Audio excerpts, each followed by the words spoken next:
बिस्मिल्लाहिर्रहमानिर्रहीम। आप लोग देख रहे हैं मेरा यूट्यूब चैनल बायोलॉजी ब्रेकडाउन।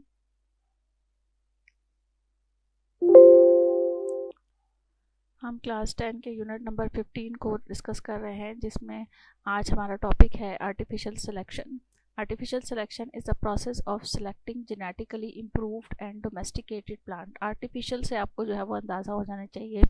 इससे पहले हमने जो बात की वो हमने नेचुरल सिलेक्शन की बात की थी, जिसमें कुदरती तौर पर जो है वो सिलेक्शन होती है। आर्टिफिशियल सिलेक्शन में मैन जो है वो खुद सेलेक्ट करता है ऐसे करेक्टरिस्टिक्स को जो कि उसे रिक्वायर्ड होते हैं। तो genetically improved and domesticated plant and animals by man and breeding them to get individual of desired genetic trades.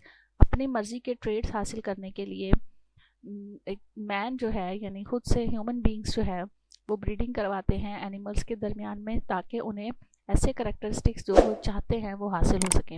Artificial selection is now called selective breeding, और इसी आर्टिफिशियल सिलेक्शन को सिलेक्टिव ब्रीडिंग भी कहा जाता है।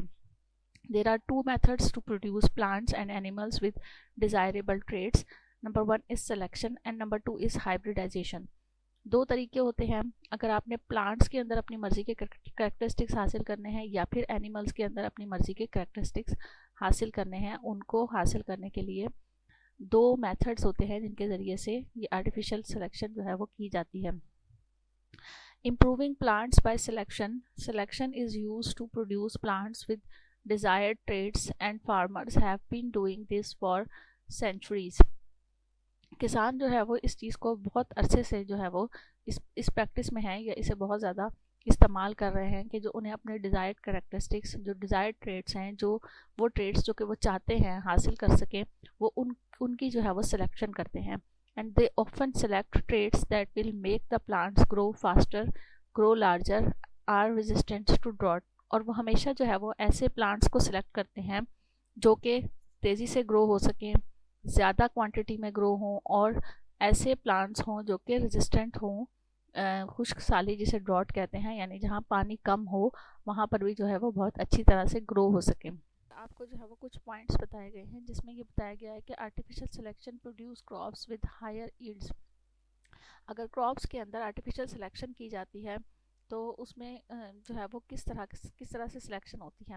नेचुरल वेरिएशंस अगर in the wild population. एक wild population जो होती है उसमें जो वेरिएशंस आती हैं वो कुदरती तौर पर आती हैं। नंबर टू है seeds for the next generation are chosen only for individual with the most desirable characteristics. ऐसे जो है वो ऐसी सीड्स को जो है वो इंतखाब किया जाता है जो कि डिज़ायरेबल ट्रेड्स रखते हैं। फिर है repeat this process for several generation, और इसी प्रोसेस को बहुत सारी जनरेशन तक इस्तेमाल किया जाता है, यानी बार बार उनको ग्रो किया जाता है और उनमें से ऐसे सीड्स को मुंतखब किया जाता है जो कि उनकी मर्जी के करेक्टरिस्टिक्स या ट्रेड्स जो है वो रखते हैं। Over time the yield of the crop increases, और आहिस्ता आहिस्ता वक्त गुजरने के साथ साथ उनको एक ऐसी क्रॉप, एक ऐसी फसल हासिल होती है जिसकी यील्ड जो है वो ज़्यादा तादाद में हो, यानी वो ज़्यादा क्वांटिटी में जो है वो ये फसल वो हासिल कर सके। Improving plants by hybridization. Hybridization is a crossing between different varieties of plants to produce a new and better variety. Hybridization का प्रोसेस है, एक ऐसा प्रोसेस है जिसमें आप खुद से जो है वो क्रॉसिंग करवाते हैं मुख्तलिफ वैराइटीज़ के प्लांट्स के दरमियान में, ताकि आप एक बेटर वैरायटी के प्लांट्स जो है वो हासिल कर सकें। Suppose one variety of wheat produce a lot of grain but not resistance to a fungus disease. For example आप एक ऐसे प्लांट को चूज़ करते हैं वीट के, गंदुम के, जिसमें जो है वो ग्रेन्स तो बहुत ज़्यादा क्वांटिटी में मिलते हैं, लेकिन वो जो वीट गंदुम की जो फसल है वो रेजिस्टेंस नहीं होती है फंगस की डिसीज़ के लिए, यानी उसके ऊपर फंगस जो है वो जल्दी अटैक कर देती है। Another variety of resistance to the disease but has only a poor yield of grain. उसको एक ऐसी वैरायटी के साथ जो है वो रिएक्शन करवाया जाता है या उनके दरमियान में क्रॉसिंग करवाई जाती है कि जिस वैरायटी में डिजीज़ से रेजिस्टेंस के जीन्स मौजूद होते हैं लेकिन ग्रेन्स जो है वो ज़्यादा क्वांटिटी में मौजूद नहीं होते हैं। तो if these two varieties are cross pollinated the offsprings will be disease resistant and give a good yield grain. तो अगर इनके दरमियान में क्रॉसिंग करवाई जाती है, पॉलिनेशन करवाई जाती है, तो आपको ऐसे ऑफस्प्रिंग्स हासिल होते हैं जो कि डिजीज़ रेजिस्टेंट होते हैं और अच्छे ग्रेन्स जो है वो आपको दे सकते हैं। इसमें broccoli, cabbage, cauliflower, kale and kohlrabi have been obtained from common wild mustard by artificial selection. तो इस आर्टिफिशियल सिलेक्शन से बहुत सारे प्लांट्स की टाइप्स हैं जिनको जो है वो हासिल किया जाता है। ये तो प्लांट की एग्जांपल थी। अब है इम्प्रूविंग एनिमल्स बाय सिलेक्शन। आप एनिमल सिलेक्शन को कैसे इम्प्रूव करते हैं। Selection has also been practised on animal. जिस तरह से प्लांट्स में हमने अपने डिज़ायर्ड, अपने मतलब के करेक्टरिस्टिक्स दो मुख्तलिफ करेक्टरिस्टिक्स वालों में क्रॉसिंग करवा के हासिल किए, बिल्कुल सेम प्रोसेस जो है वो एनिमल्स में भी होता है। Cows the produce plenty of milk and good meat are selected. ऐसे काउज, ऐसे जो है वो गाय इस्तेमाल जो है वो मुंतखब की जाती हैं जो ज़्यादा दूध देती हैं और जो है वो उनमें मीट की क्वांटिटी भी ज़्यादा होती है। They are used as parents for next generation. और उन्हें जो है वो पेरेंट्स के तौर पर इस्तेमाल किया जाता है नेक्स्ट जनरेशन के लिए। In this way a breed of cow is produce that can produce more milk as compare to the original breed. जिसकी वजह से आपको ऐसे काउस के ऐसे जो है वो नस्ल हासिल होती है जो कि ज़्यादा दूध देती है और पिछली जो जनरेशन है उसके मुकाबले में।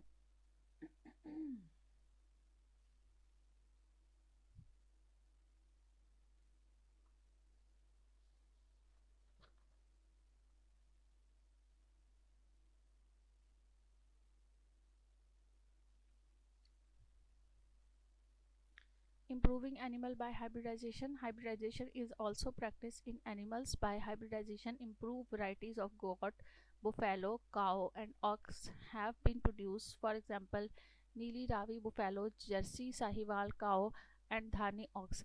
मुख्तलिफ किस्म के एनिमल्स को लेकर अपनी मर्ज़ी के करेक्टरिस्टिक्स हासिल करने के लिए उनके दरमियान में खुद से क्रॉसिंग करवाई जाती है, आर्टिफिशियल क्रॉसिंग करवाई जाती है और इस तरीके से जो है वो डिज़ायरेबल करेक्टरिस्टिक्स हासिल हो जाते हैं। इसको जो है वो आर्टिफिशियल सिलेक्शन कहा जाता है। इनके दरमियान में डिफरेंस बहुत ज़्यादा इंपॉर्टेंट है कि आपको नेचुरल सिलेक्शन और आर्टिफिशियल सिलेक्शन का डिफरेंस दिया गया है। इसमें जो पॉइंट्स दिए गए हैं वो आप लोग याद कीजिएगा। Selection occurs when natural environments condition change. जब भी सिलेक्शन जो है वो कुदरती तौर पर इन्वायरमेंट के अंदर आती है तो उसे नेचुरल सिलेक्शन कहा जाता है। और artificial selection it is selected by man, या ह्यूमन बींग्स जो है वो इसे सिलेक्ट करते हैं। तो varieties are produce by mutations. It operates in natural population. इसमें जो है वो म्यूटेशंस के ज़रिए से वेराइटीज़ आती हैं। और आर्टिफिशियल सिलेक्शन में जो वेराइटीज़ हैं वो प्रोड्यूस होती हैं सिलेक्टिव ब्रीडिंग से। आप खुद जो है वो सिलेक्ट करते हैं कि किन किन ऑर्गेनिज्म के दरमियान में आपको ब्रीडिंग करवानी है। It is slow process and takes thousand of millions of years. चूँकि ये कुदरती तौर पर प्रोसेस हो रहा होता है इसलिए इसमें बहुत ज़्यादा टाइम लगता है और ये चूँकि ह्यूमन बींग्स खुद करवा रहे होते हैं तो इसलिए ये एक फास्ट प्रोसेस है एंड रिजल्ट आर इमीडिएट और फ़ौरन आपको उसके रिजल्ट हासिल होते हैं। फिर नेचुरल सिलेक्शन जो है वो रिस्पॉन्सिबल होती है ग्रेट बायोलॉजिकल डाइवर्सिटी। इससे जो है वो आपको एक बहुत ज़्यादा चेंज जो है वो बायोलॉजी के अंदर आपको देखने में नज़र आता है। और आर्टिफिशियल सिलेक्शन जो है it is responsible for new varieties different from starting generation. इससे भी नई वेराइटीज़ हासिल होती हैं लेकिन इसमें बायोलॉजिकल बहुत ज़्यादा बड़ी किस्म की डाइवर्सिटी या बहुत ज़्यादा बड़ा चेंज हासिल नहीं होता है। छोटे छोटे पैमाने पर आपको जो है वो डिफरेंसेस या वेरिएशंस देखने में मिलती हैं। तो ये हमारा टॉपिक था लास्ट इस यूनिट का, आर्टिफिशियल सिलेक्शन। उम्मीद है आपको ये टॉपिक, ये यूनिट बहुत अच्छी तरह से समझ आ गया होगा। तो साथ रहिएगा इसी यूट्यूब चैनल बायोलॉजिक ब्रेकडाउन पे। Thank you so much. अल्लाह हाफिज़।